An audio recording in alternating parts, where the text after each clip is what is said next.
لوگوں کے ساتھ ملاقات کے وقت آپ کا چہرہ کھلا ہونا چاہیے، چہرے پہ خشونت، چہرے پہ رعونت، چہرے پہ سرکشی کے آثار، تکبر اور غرور کے آثار یہ کسی بھی انسان کو زیبا نہیں دیتے۔ تکبر صرف اللہ کی شان ہے، اور اس کے اسماء مبارکہ میں سے ایک اسم مبارک متکبر ہے۔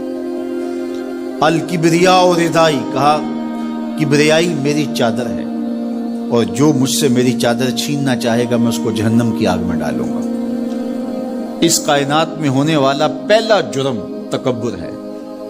جب ابلیس کو آدم علیہ السلام کے سامنے سجدہ کرنے کا حکم دیا گیا تو اس نے کہا کہ میں تو سجدہ نہیں کروں گا، ابا واستکبر وکان من الکافرین، اس نے انکار کیا بوجہ تکبر، اور تکبر رائی کے دانے کے برابر بھی اللہ کو پسند نہیں ہے۔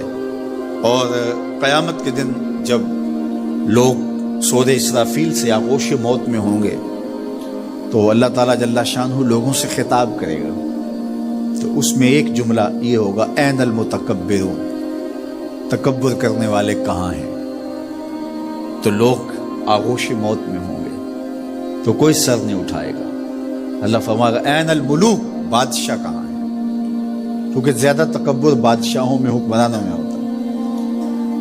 تو اللہ تعالیٰ فرمائے گا انا المتکبر، میں متکبر ہوں، یہ میری شان، انا المالک، میں بادشاہ ہوں۔ تو بادشاہی اسی کو زیبا ہے، تکبر اسی کو زیبا ہے۔ تو نصیحت کرتے ہوئے فرمایا وَلَا تُصَعِّرْ خَدَّكَ لِلنَّاسِ، لوگوں کے سامنے اپنی گردن کو، اپنے چہرے کو، اپنے رخسار کو ٹیڑھا نہ کرنا۔ ابن منظور افریقی نے لسان العرب میں لکھا ہے کہ یہ سعر سے نکلا ہے، اور یہ اونٹ کی ایک بیماری ہے۔ جس طرح بندوں کو لقوہ ہو جاتا ہے، اس کا منہ ٹیڑھا ہو جاتا ہے، تو اونٹ کو ایک بیماری لگتی ہے، تو جب وہ بیماری اس کو لگ جائے تو اس کی گردن ٹیڑھی ہو جاتی۔ تو عرب کے محاورے کے مطابق قرآن نازل ہوا ہے، تو اشارہ کیا کہ جس طرح اونٹ کی گردن ٹیڑھی ہو جاتی ہے تو تکبر کی وجہ سے تمہارا چہرہ بھی ٹیڑھا نہ ہو جائے۔ یہ تمہارا چہرہ اچھا نہیں لگتا، اس پہ خشونت، اس کے اوپر غصہ، اس چہرے کے اوپر جو ہے وہ وحشت اچھی نہیں لگتی، اس چہرے کے اوپر تبسم اور مسکراہٹ اچھا لگتا ہے۔ یہ چہرہ ہنستا ہوا گلاب جیسا ہی اچھا لگتا ہے۔ تو اپنے رخسار کو ٹیڑھا نہ کرو، اپنے لہجوں کو خوبصورت بناؤ، آنے والے سے خندہ پیشانی سے ملو، اور لوگوں کے ساتھ تمہارے رویوں کی خوبصورتی تمہارے چہروں سے دکھائی دے۔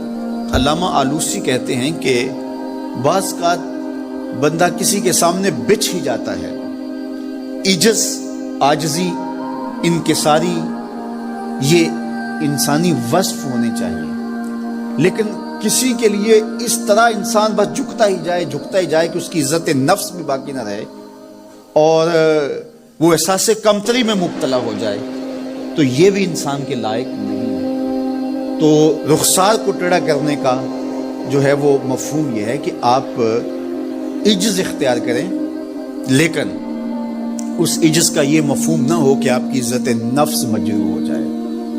حکام کے سامنے، شہنشاہوں کے سامنے، بادشاہوں کے سامنے کچھ لوگوں کے رویے اس قدر ہوتے ہیں کہ ان کی غلامانہ ذہنیت ان کے عمل سے، ان کے رویوں سے اور ان کے انداز ملاقات سے ٹپکتی ہے۔ تو جب آپ کسی سے عجز کے ساتھ، محبت کے ساتھ پیش آتے ہیں تو وہ اپنی جگہ، لیکن اس کے اندر تجاوز ایسا نہ ہو کہ آپ کا رخسار ٹیڑھا ہو جائے۔ مطلب کیا ہے کہ آپ حد سے نیچے گر جائیں اور اپنی خودی کو بھی بیچ ڈالیں، تو اس سے بھی منع کیا گیا ہے۔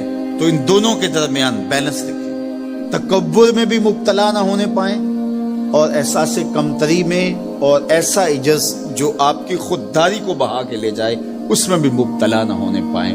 وقار کے ساتھ، ادب کے ساتھ، محبت کے ساتھ لوگوں کے ساتھ پیش آئیں۔